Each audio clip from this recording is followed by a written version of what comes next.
This is Austin St. John, Jason, the original Red Ranger. You are watching the Morphin Network.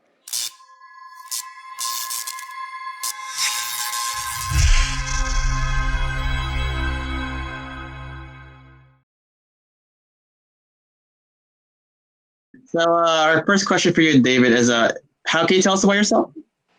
Well, I grew up in the Midwest in Kansas City, and I went to school there. I got my first acting job in 1965 at the Missouri Repertory Theater, and then went through college and then came to Los Angeles and have been here ever since. Awesome. And That's cool. pretty much my story. And I came to be an actor in Los Angeles. That's really amazing. Do you do theater in LA? Well, no, right now I'm just outside of LA. So that was cool. You know, you came from Kansas City, and I'm from Missouri as well. So where in Missouri? Bramer. It's a town like 3 hours outside of Kansas City, over by a place called Chillicothe. Oh, I know Chillicothe. Yeah. Oh, it's you know what? It's a good place. It's a good place to be from. Mm-hmm. It's a small, good place to grow up. It is small. Right. Yes. Mm-hmm. Yeah. Mm-hmm. Oh, there's Brian. Oh, there you go. Fixed it. Yeah. There you go. Fixed it. I was like, it's like massively better. Let's hope it stays fixed. So let's cross your fingers and toes and your eyes, and here we go. All right. So, how did you get started in with the voice acting? Well, on KCUR FM, I was a disc jockey. It's a national public radio station, and I ran classical music, but I also ran jazz, and I ran some fusion, and did the news and stuff for NPR, and that was the University of Missouri. But then when I came to LA, I started doing storytelling. I learned how to tell stories. And any actor needs to be able to tell stories and stuff like that, because that's what you're doing. When you do a script, and when you act a script, you're showing and telling. But with the voice acting, you have to show with just the words, and so you have to have good vocabulary, good diction, and things like that. So I did that for a while, and then and I got pretty good at it, and started getting local little jobs on the radio and things like that. So that's basically how I got started, and did some commercial. I was a voice for Nissan. I was a voice for Home Club, which is a place that was before Home Depot, and I've done I don't know a couple of hundred voiceovers for commercials, and then we came down to the Power Rangers. And that whole process of getting to there, that was another whole deal. But it was pretty cool, and it's been a great journey. Yes. Yeah. Mm-hmm. Yeah, that's actually interesting. You did commercials. I'm actually interested to hear about that. When you come to Los Angeles, you got to find something to do. And there's a lot of people that want to do it, and so you have to find what's unique about you, and sometimes that's really hard to discover. But as a voice actor or as a regular actor, this is a combo of the two. The more you know, the better off you are. So to see good acting or see bad acting, I turn the TV down. I turn the soundtrack off and just watch. And then for the same thing, I will listen. I'll listen to the radio all the time. I listen to voices. I do stories and all those kind of things. You want to find out how it's done and what this instrument does. And then then people go, oh, that's very nice, very nice, very nice. But that's your job, is to discover how you do that. And then tell jokes, tell stories, because you got to get over that. You got to get over that inhibition, because I was very shy as a child, and I'm terribly shy now, as you can tell. But it's just what you have to do. You have to work through that, and acting and voice and stuff like that. But acting really pulled me out. It really pulled me out. It made me what I am today. I was like I said, I was very, very shy and afraid of, not, reluctant to join in conversation, all that kind of stuff. And acting allowed me to be in another character. Like when I went to Power Morphicon, which was a hoot. I don't know if all of you guys have gone. That's where I met a lot of these guys, and the people they do cosplay. They're putting on costumes and they're coming and doing stuff, and that's what acting is. But it's just more. You just dig a little bit deeper. You create a character. You get a what they call a backstory. Like you decide where your character's from and what he's doing, and that gives you a place to begin as far as what the character is. And it's really cool because then you make decisions with your character, but you have to remember in a TV show and with the Power Rangers and all that, once you set up your character, they want you to stay the same. So once King Mondo came on and did one episode, that's who King Mondo was. I wasn't, I couldn't change anything. I couldn't go anywhere else. And so that's it. That's it in a nutshell. As far as starting out with, and then the voicing. There are places that if I was to tell somebody who wanted to do voiceovers to go to voices.com or voices123 and register and start doing voiceovers. And also, you need to take a class. You need to take classes. You can, with your phone. These phones, you can do so many things with them, and that's how you get jobs now. It's not a in-person audition. It's usually on tape. It's usually on the phone. Mm-hmm. Yes, I agree. Speaking of voice acting, so you actually did answer your question too. Can you tell us what the audition process for Power Rangers was like? Oh, well, it was interesting.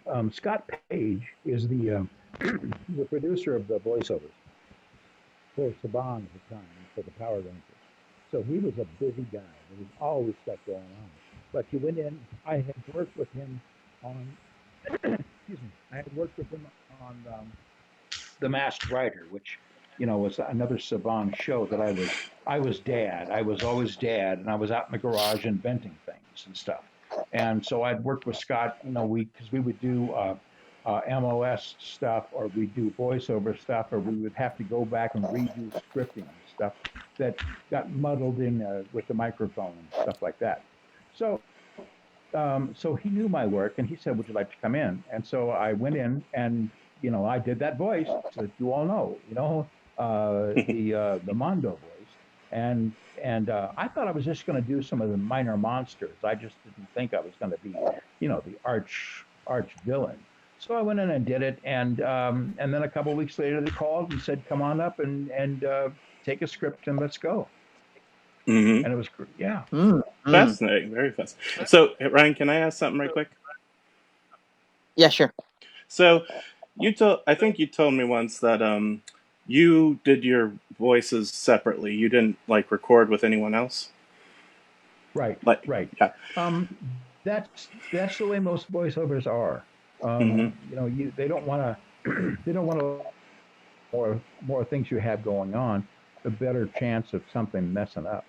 So, right. Yeah, you would go in and they would give you 3 beep, beep, beep, beep, and then you have to have a certain amount of timing, musical timing, beep, beep, beep. Mm-hmm. That's on the fourth, where the fourth beep would be. That's where you speak. Right. And I was matching Mondo's, flapping jaw. And he was doing the Japanese, and I was voicing. All I was doing was putting it into English. Yeah. Yes. I see. So it was always alone, though. It was always solo. Right. It's interesting because you, Alex Borstein, Barbara Goodson, and Oliver, you guys sound like you really sync up. Because transmission bound for the planet Reformia. It's those pathetic power brats. Oh yeah. I knew they'd try to contact Trey. That's Scott. Mm-hmm. Scott was the voice of Clank. That was Scott Page. in their production values, they're able to meld those things together. Plus, they have filters. You can hear that there's an undercurrent of kind of parallel to my voice, and everybody had that kind of little thing in there. So they could take out room tone, they could take out extraneous noises, and they could also with that filter, they could localize everything so it would all sound like as though we were standing right together. I see. Not interesting. Okay. Speaking of your voice acting, can you explain your time voicing Power Rangers? Like, you have any fun memories to talk about? Oh well, the best thing was, and the worst thing was, I would go in once a week and do a couple of episodes, and they would just hand me the scripts, and I would look at them for 5 minutes or so, and then we would go into the booth and start recording. And one day we had done, I don't know, we did 43 or something like that, over 40. And so right at about 37, I went in one day and I read my script, and King Mondo, I went in and I read this script, and King Mondo, he got blown up. And that's how I found out that King Mondo was no more. Hey, get back here. Sorry. I thought that was kind of sad, but hey, what the heck? I had a great time. I, got to be in the sound booth and all that kind of stuff. I had a good time. So I just said, thank you so much. And, I guess there's no party, huh? Because it was just me and the engineer and Scott. And he said, no. And so I went home and thought, well, now I'm going to have to get a real job. But then they called me the next week. And it's like they found a bunch of more of the Japanese animation or something, because I came back in, and here came Mondo. He was destroyed, but he was rebuilt. And I came in, so I came back. I did it for 5 more episodes, and then they blew me up and turned me into sand. It was sad, but it was the last gasp, and I still had a good time. I got to do I got to do all the lines and roar once more, and then the rest of it is history. The rest of it is Power Morphicon. So that was probably the funniest thing. Mondo, just Rita and Zed just hand them a present. This is a peace offering, and then boom, yeah. But that was it. Come back here. You haven't had the last of me. The last of Mondo. Mm-hmm. You've not seen the end of King Mondo. Yes, I don't know if you know, but like in season, I don't know if you knew, but in season 10 of Power Rangers, they actually honor your character in the 10th anniversary special. I don't know if you knew that. Didn't they give me a statue? Yeah, that's it. They give you a statue. Did they blow that up too? I didn't see No, they didn't blow it up. So you kind of mentioned, the whole Mondo blowing you up. That was funny to learn, Do you have any like fun behind the scenes stories, or maybe even stuff from like your time on Masked Rider or anything? This the Masked Rider was Saban came up with it to run parallel to the Power Rangers and Beetleborgs. And so we were kind of over on the side, which is where I met Scott and Bob Hughes, who was the producer and director of a lot of those. And, it was just fun to be on the set. Gosh, you're doing it because you didn't pay very well. It wasn't a union job. It was a lot of fun because everybody they were all working for the same money. And we were all working hard. You'd get on the set at 7 o'clock in the morning. You'd work till 8 o'clock at night, and you go home and learn your lines for the next scene and come back and do it. And it was doing it in that way really focused you. I'll tell you, working with kids, everything is so long, and then they have to go to school, or they have to get out. They have to go home. So we would shoot all these episodes on the soundstage up in Valencia, and they have what they call the master shot, which is the two shot of the two people together. Like this is a medium close up. So if there was another person here, that would be a 2 shot, right? That would be the master. And then they would say, okay, well, moving on, we're going to do the over the shoulder. So they would do over my shoulder to the girl that played my wife, Candace. And we would have 10 minutes for them to reset the lights. Now, this is, you're working 5 days a week.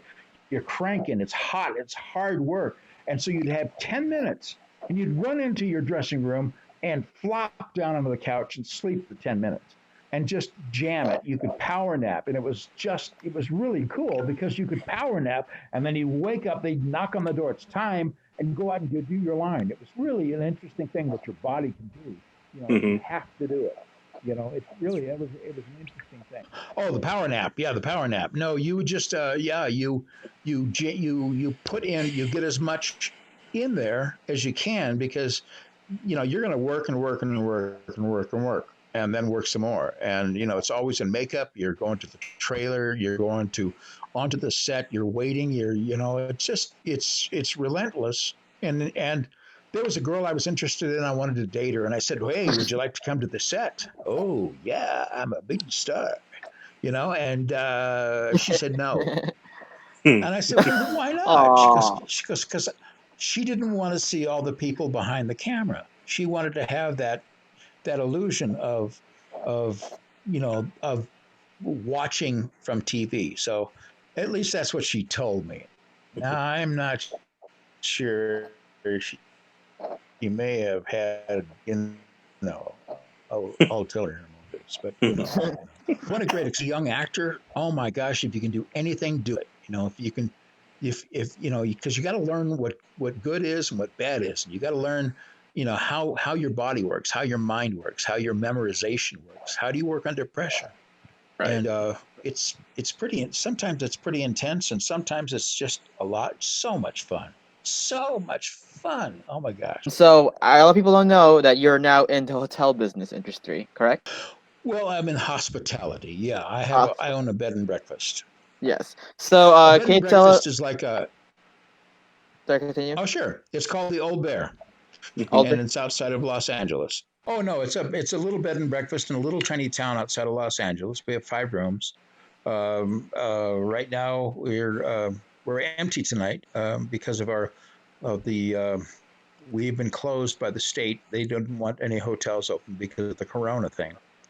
And so we're kind of quiet. And this has been a joy for me to talk to you. Instead, I'm sitting in one of the bedrooms. And here, I'll just show you. See, there it is. Oh. And there's the beautiful bed. And then oh yeah. I could give you a whole tour, but that would be silly. Anyway, because it's all about me after all, isn't it? It's all about Mondo. But yes. Yeah, that's what we do. That's what we do. And I do voiceovers remote, and I'm able to. I have a little studio downstairs that I'm able to work out of. Oh, cool. Can you tell us what got you making this your hospitality venue? Well, we came up here to go camping, and the campground was full. It was a family camp thing, a church thing, and we wanted to see our friends. The place was full, so we knew we had to find a place to stay. And we found this place, and it had been for sale for a couple of years, and it was all beat up. And so we bought it and moved in, and have been doing it ever since. Amazing. What's this called again? This you're in? It's the Old Bear Bed and Breakfast. Hey guys, there's where he is. For support our Royal Highness. Definitely. Yes, you must, or I'll come back. Or you'll use your staff and destroy us. Well, I'll raise the sword of Damocles and destroy the Power Rangers. Can you tell us your advice to any aspiring actor or voice actor? Well, for actors, is to act. The cool thing about acting is that everything that you do can pertain to acting. You learn something new. I remember they asked me, could I ride a horse in full armor? And I said, yeah. And I hadn't. So I went out and learned. And so everything you do as an actor, when you learn how to work on a car, when you learn how to do all that kind of thing, those skills, they all go on a little list of things. And then you get to learn, you use those, and then they'll, if they're looking for a mechanic, then you know how to do it. They'll call you. You have a better chance. You want to make yourself as employable as you can. But you also, and you also want to take a class. You want to find out what your instrument, that's your body. We want to find out what this does, and that's the same for voice acting. Because when you have a little voice like that, you can use it everywhere, and you can be evil. I'm just evil, and come in here. Let me kick you in the shin. I'll get you. Or you can just That be was down amazing. and quiet and lordly. Oh yes, don't make me come over there. So when you discover those things, then you stay, and you know what? You're just playing. I listen to Looney Tunes. I can do all those things, but you train your voice how to do those things. The most important thing for you to do as an actor, as a voice actor, is find out what your voice does, and make your voice really good. And then later on, you start expanding on it, start playing with it, start doing other things. And I never turned a job down. Of course, you've got to be careful, but it's just work is work usually, and that's you don't want to turn it down, and you don't want to, because there's always something to learn, even if it's never to do this particular thing again. Right. That's what Perfect. I would say. And for voices, go online, get registered, and for acting, take some classes, and don't just want to be a TV show star. Right. You got to find out about it first. Otherwise, you'd be a flash in the pan. I've been doing this since, like I said, 65, so it's a long time. But I was able to take classes and to find out how the written word sounds out loud. And that's it. Yeah. It's really good advice, David. Really, really good advice. And we do have one last question for you. Last but not least, do you have any upcoming projects or events you want to share to your Power Rangers fans or the Power Ranger community? Well, right now I'm in negotiations for 2 scripts I've written. And if they come to fruition, I'll come back and tell you about them. One's a zombie movie that I wrote, and we're talking, and it could be fun. It's kind of Shaun of the Dead meets Abraham Lincoln zombie hunter. But it's funny. And then the other one is a Western called Paradise. And so if either one of those show up, I was there. So there you go. And I'm, going to go back down to LA and, keep on doing what I do. Good. And that's the other thing. You got to remember, as an actor, you never surrender. You never, ever give up. Right. And if it's important, you'll do it. Right. You have to want to do it, and then you have to do it. Okay? Right. Yes. Exactly. Oh, by the way, David, we were talking about the statue of King Mondo earlier, and I have a picture of it right here. Oh my gosh. That's great. And I also have this. This is from my Ranger Scrapbook. This is the entire Royal House of Gadgetry. Thank you. Oh, such adulation. I love it. Right. So sad. Such a waste. Such a waste of good Teflon and good metal. Like I said, David, we do have some fans that say hi to you. So Edward Sanchez says, "Oh my God, it's King Mondo." Yep, it's Edward. Juan Jarro Flora said, "Which Ranger did Mondo fear the most?" Yeah, who did he fear the most? Nobody, Gold right? Ranger, really. Well, the Gold Ranger when he showed up, but not really any of them. I thought I could take them all. Yeah. And and I didn't, but well, I thought so. You know. Yeah. You're pretty. Mondo was pretty big. I didn't even realize how huge he was. So. Oh yeah, man, he was like a pot-bellied stove. I mean, he was big, and that was even before he came back as the giant Mondo. You know. Yes. Nicholas Bach says, "Hey guys, oh my God, it's King Mondo." Yes, it is. Thomas Arnaldo Franco says, "Sup?" Sup, dude? Sup?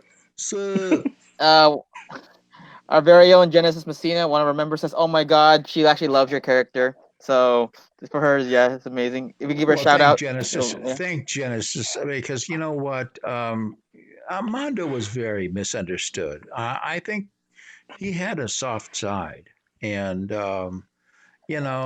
thank you for seeing that. Alus, sorry if I butcher your name, man. Alusagun Tony Olabode says, "Can you do the voice of King Mondo?" What voice? It is the voice. Yes. Line. I'll do that one line. I shall raise the sword of Damocles and destroy the Power Rangers. Episode 27. Timothy Dack is asking, did you work with Tom Wiener? Yes. Weiner. I'm like, yeah, we did. Mike Quish, what was it like to return the series in Countdown to Destruction? Oh, when you turned to dust.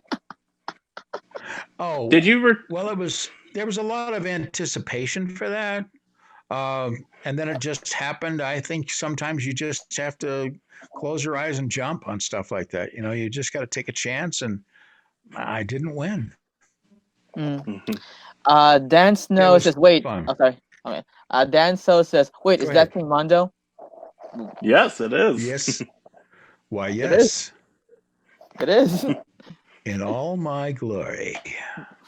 Callie Rose Swenson, what was it like to work with Alex Borstein, Queen Machina? Well, as I said, that when you're in the booth, you're doing it alone. You know, I only saw her when the groups got together, you know, when we got together with the cast. And I was like, oh, you're the queen, you know.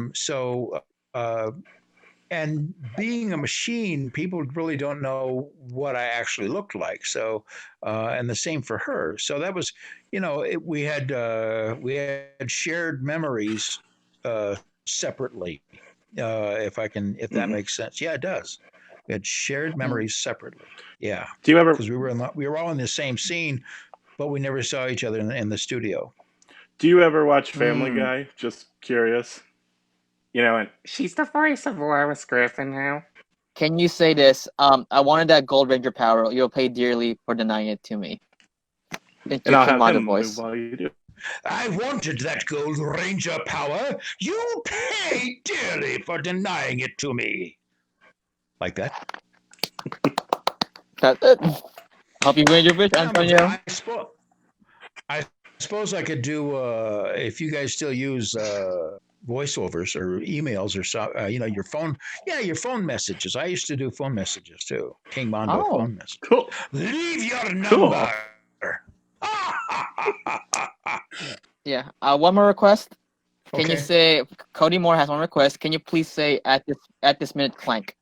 At this minute, Clank. Very good. Yeah, visual aid is good, Kent. That's great. At this minute, Clank.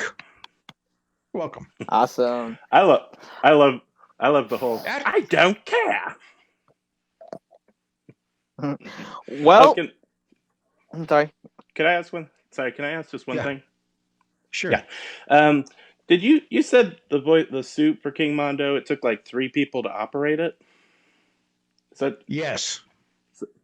Well, it was huge. I mean, it was because it wasn't animation. It was a piece of, you know, it was big enough to be a piece of scenery, you know, because they You had one guy operated the eyes, one guy operated the neck, one guy operated the the arms, and I think there were two guys operating the arms, one for each side. So yeah, it was huge. It was a large piece. Right. Probably one of the most complex costumes ever. So now we're good. Yep, I think so. I think it was. Yes. All the articulation, everything that had to work on it, it was pretty good. So, Well, guys, that's the end of this interview. Is that it? Yep. There's no one here anymore. All right, you guys. Well, thank you guys. Right. Thank you for watching this interview. Yes. Thank you guys for watching this awesome interview with the Highness himself, King Mondo. Bow down. Thank you again, David. Bow down, yes. Thank you so much, David, for this awesome way.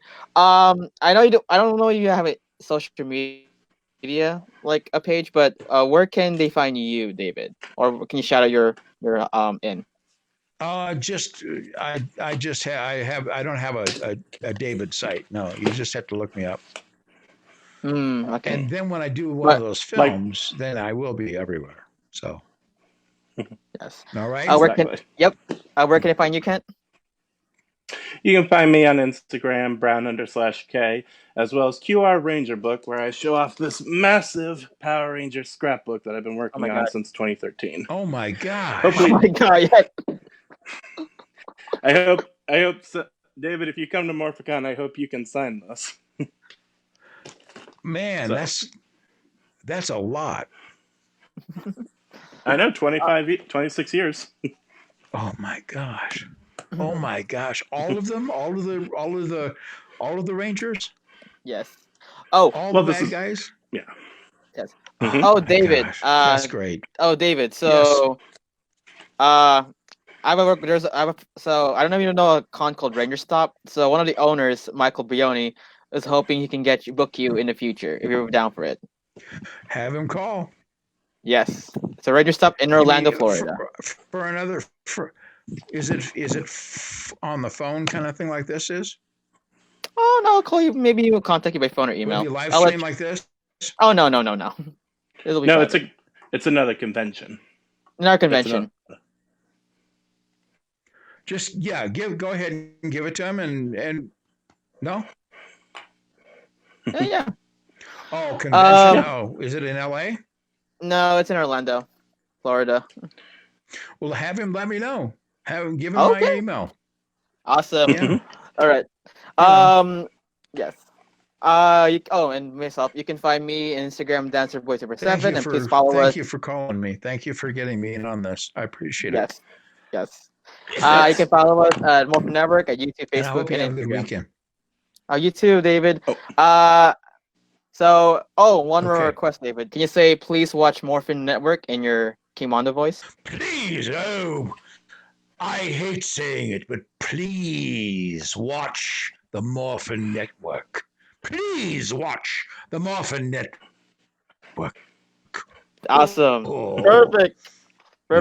Thank you. Perfect. Thank you. Again, guys, thank you so much. right. Thank you, David. Thank you David. Again, please watch us next week. Yep. As we're going, we say goodbye, wave. Bye, guys.